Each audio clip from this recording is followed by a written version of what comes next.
danışa bilərsiniz. Sizin üçün də rahatdır. O vaxtda danışın, zəhmət olsa biraz. Sonra keçək növbəti. Verilişimizin də vaxtının qurtarmağına çox az vaxtlar qalıb.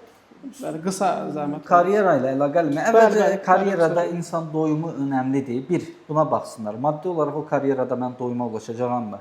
Hörmət olaraq o karyerada mən doyuma ulaşacağam mı? Yəni bənlik deyilən bir şey vardı, ego. Mənliyini yaxşı olacaqmı o karyerada? Yəni onu sevirmi? Yəni sadəcə maddiyyata görə karyerayı seçməməsi lazımdır. Özünü görürmü? Yəni özünü gerçəkləşdirəcəkmi? Hal-hazırda siz niyə bu işi görürsünüz hal-hazırda bu işi? Sevdiyinizə görə. Sevdiyiniz üçün. Tək bir açıqlaması bu var. Çünki bir iş sizə həyəcan verirsə, orada ürətəcəksiniz. Yaradıcılığınız olacaq sizin.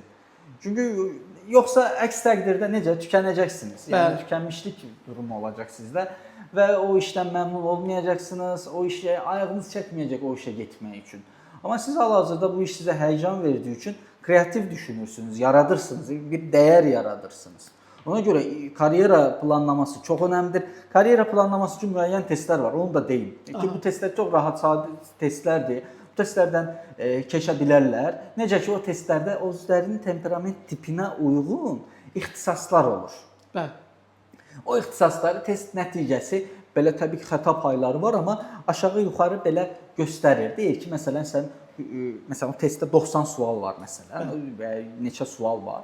O sualları cavablandırdığın zaman bəli sən coğrafiyaşünas deyək ki, misalda deyəlim və ya hüquqşünas və fərqli sahələrdə, yəni psixoloq və ya dəqiq elmləri ilə əlaqəli sahələr, məsələn sən 50% uyğundur və 40% uyğundur, 30% uyğundur, 20% uyğundur. Bu kimi də hətta belə deyək də ən çoxdan aza doğru sıralayır. Bu olmasa bu ola bilər, bu olmasa bu ola bilər. Təbiət elmləri ilə əlaqəli ola bilər və ya rəssam ola bilər, musiqi ola bilər, sosial xidmət uzmanı ola bilər. Çünki bəzi insanlar sosiallaşmağı sevir, sosial həkim misal. Amma bütün suallar var çünki orada cavablandırdığı zaman ona yaxın bir ixtisas seçimlərində, bu arada ixtisas seçimləri var. İxtisas seçimlərində çox faydalana bilərlər bu uşaqlar. Çünki qərarsız qalırlar. Özəlliklə valideynlər populyar ixtisasları, deyəlim, ixtisasları təzyiq edirlər, baskı göstərirlər, yönləndirirlər. Uşaqlarda bir təşviş yaranır, qərarsızlıq yaranır, sonra universitetə gedirlər, 2 ildən sonra buraxırlar universiteti. Belə də bir durum var. Mahmud bəy, sizin konsultasiyalarda bu testlər varmı? Var. Sizə müraciət eləsinlər. Bəli. Əsl vaxtıdır. Müraciət eləyin peşəkardan. Ola bilər. Var. Belə testlər var.